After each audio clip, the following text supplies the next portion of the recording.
بسم اللہ الرحمن الرحیم۔ زید بن سینا اسلام قبول کرنے سے پہلے ایک یہودی عالم تھا۔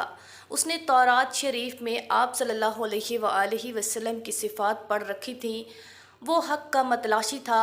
نبی کریم صلی اللہ علیہ وآلہ وسلم کی صداقت کی تمام علامات اس پر واضح ہو چکی تھیں۔ صرف دو صفتیں ایسی تھیں جن کی وہ تصدیق کرنا چاہتا تھا۔ ایک یہ تھی کہ آپ صلی اللہ علیہ وآلہ وسلم کا تحمل آپ صلی اللہ علیہ وآلہ وسلم کے غصے پر غالب ہوگا۔ دوسری صفت ان سے شدید جہالت کے سلوک کے باوجود ان کے حلم میں اضافہ ہی ہوتا چلا جائے گا۔ یہ دونوں صفات مکارم اخلاق کے لحاظ سے نہایت بلند پایہ ہیں۔ بھلا ایسا کون ہے جس سے بدتمیزی کی جائے اور وہ اس کے جواب میں اچھا سلوک کرے؟ زید بن سینا مختلف بہانوں سے آپ صلی اللہ علیہ وآلہ وسلم کی مجالس میں آتا تھا، ملاقات کرتا تھا اور مذکورہ صفات کو آپ صلی اللہ علیہ وآلہ وسلم کی ذات گرامی میں دیکھنے کے لیے بے تاب رہتا تھا۔ تھوڑے ہی دن گزرے تھے کہ اسے یہ موقع میسر آ گیا۔ زید کے اپنے الفاظ یہ ہیں کہ میں آپ صلی اللہ علیہ وآلہ وسلم کی مجلس میں تھا۔ ایک اعرابی آیا، اس نے عرض کیا، یا رسول اللہ، میرے علاقے کے کچھ لوگ مسلمان ہوئے تھے، اب انہیں قحط اور فقر و فاقہ کا سامنا ہے۔ اگر انہیں فوری مدد نہ ملی تو خطرہ ہے کہ کہیں وہ اسلام سے نکل نہ جائیں۔ آپ صلی اللہ علیہ وآلہ وسلم سے وہ امداد کا طالب ہوا۔ اس وقت آپ کے پاس رقم موجود نہیں تھی۔ میں نے اپنے ذہن میں ایک پلان بنایا اور اللہ کے رسول سے کہا، میں آپ کے لیے فلاں آدمی کے باغ سے ایک وثق کھجور خرید لیتا ہوں۔ وثق تقریباً 200 کلو گرام کا ہونا ہے، اور آپ صلی اللہ علیہ وآلہ وسلم کو دے دیتا ہوں۔ آپ کھجوریں کچھ دن کے بعد دے دیجیے گا۔ اللہ کی رسول نے فرمایا، کسی خاص شخص سے خریدنے کی بات نہ کرو، بلکہ تم مجھ سے یہ کھجوریں ایک خاص مدت کے بعد وصول کر لینا اور ادائیگی بھی کر دینا۔ میں نے اپنی پوٹلی کھولی، اس میں سے 80 دینار نکالے اور آپ صلی اللہ علیہ وآلہ وسلم کے حوالے کر دیے۔ آپ صلی اللہ علیہ وآلہ وسلم نے اسی وقت اعرابی کو بلایا اور اسے رقم دے کر فرمایا، اپنے علاقے میں فوراً واپس چلے جاؤ اور لوگوں کی مدد کرو۔ ابھی کھجوروں کی ادائیگی کے وعدے کی میعاد میں 2-3 دن باقی تھے کہ میں نے ان کے تحمل و بردباری کی آزمائش کا فیصلہ کر لیا۔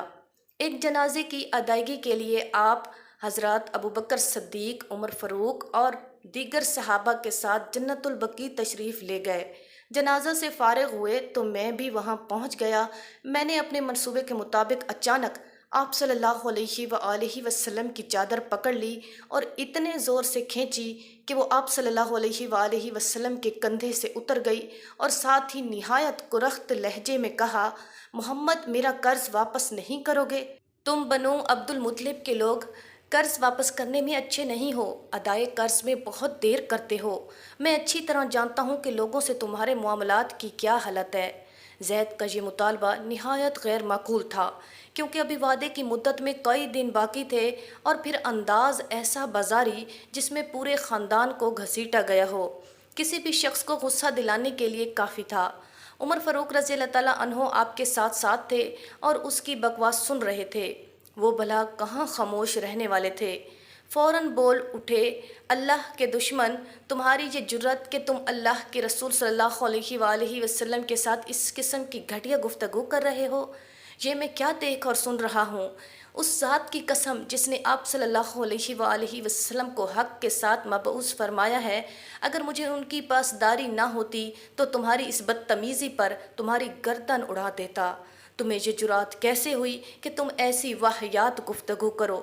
اب ذرا اللہ کے رسول صلی اللہ علیہ وآلہ وسلم کا رد عمل ملاحظہ فرمائیں۔ اتنی سخت گفتگو سننے کے باوجود بھی آپ صلی اللہ علیہ وآلہ وسلم مشتعل نہیں ہوئے۔ آپ صلی اللہ علیہ وآلہ وسلم کے چہرے پر بددستور مسکراہٹ موجود رہی۔ آپ نے عمر فاروق رضی اللہ تعالیٰ عنہ کو مخاطب کیا اور فرمایا، عمر، ایسی بات نہ کرو، بلکہ تمہیں چاہیے تھا کہ تم مجھ سے یہ کہتے کہ میں اس کا قرض خوش اسلوبی سے ادا کروں، اور اسے یہ سمجھاتے کہ میاں، قرض کا تقاضا بھلے طریقے سے کرو۔ پھر حکم دیا، عمر، جاؤ اور اس کا قرض واپس کرو، اور ہاں، چونکہ تم نے اسے ڈرایا دھمکایا ہے، اس لیے اسے 20 یا تقریباً 50 کلو کھجوریں زیادہ ادا کرو۔ زید بن سینا نہایت توجہ سے یہ گفتگو سن رہا تھا اور حیران تھا کہ اس قدر اشتعال انگیز گفتگو کے باوجود بھی آپ صلی اللہ علیہ وآلہ وسلم حسب سابق تبسم کناں ہیں۔ بلا شبہ آپ صلی اللہ علیہ وآلہ وسلم کا حلم آپ کے غصے پر سبقت لے گیا ہے۔ زید کہتے ہیں کہ عمر فاروق مجھے ساتھ لے کر بیت المال گیا، میرا قرض واپس کیا اور حسب ہدایت 20 سیاہ کھجوریں دیں اور پوچھا تم ہی بتاؤ تم کون ہو؟ میں نے کہا کہ میں زید بن سینا ہوں۔ کہنے لگے اچھا الحبر یعنی وہی جو مشہور یہودی عالم ہے؟ میں نے کہا جی ہاں الحبر۔ اب عمر فاروق نے کہا کہ یہ جو تم نے اللہ کے رسول صلی اللہ علیہ وآلہ وسلم سے گفتگو کی ہے اور ان کے ساتھ بد اخلاقی سے پیش آئے ہو، تمہیں اس کا ہرگز کوئی حق نہیں تھا۔ میں نے کہا عمر تم ٹھیک کہتے ہو، مگر تمہیں معلوم نہیں کہ میں حق کا متلاشی تھا۔ میں نے نبوت کی تمام صفات آپ صلی اللہ علیہ وآلہ وسلم میں دیکھ لی تھیں، 2 صفتیں باقی رہ گئی تھیں جن کا تعلق آپ صلی اللہ علیہ وآلہ وسلم کے تحمل، حوصلہ مندی اور بردباری سے تھا۔ آج میں نے ان صفات کا بھی خوب مشاہدہ کر لیا ہے، بلا شبہ وہ نبی آخر الزماں ہیں۔ عمر میں آپ کو گواہ بناتا ہوں کہ میں آج سے سچے دل سے اسلام قبول کرتا ہوں۔ پھر کلمہ طیبہ پڑھا اور صحابیت کے شرف سے بہرور ہوئے۔ سبحان اللہ۔ ناظرین مزید ایسی ہی ویڈیوز کو جاننے کے لیے ہمارے چینل کو ضرور سبسکرائب کریں، ویڈیو کو لائک کریں اور شیئر کریں۔ شکریہ۔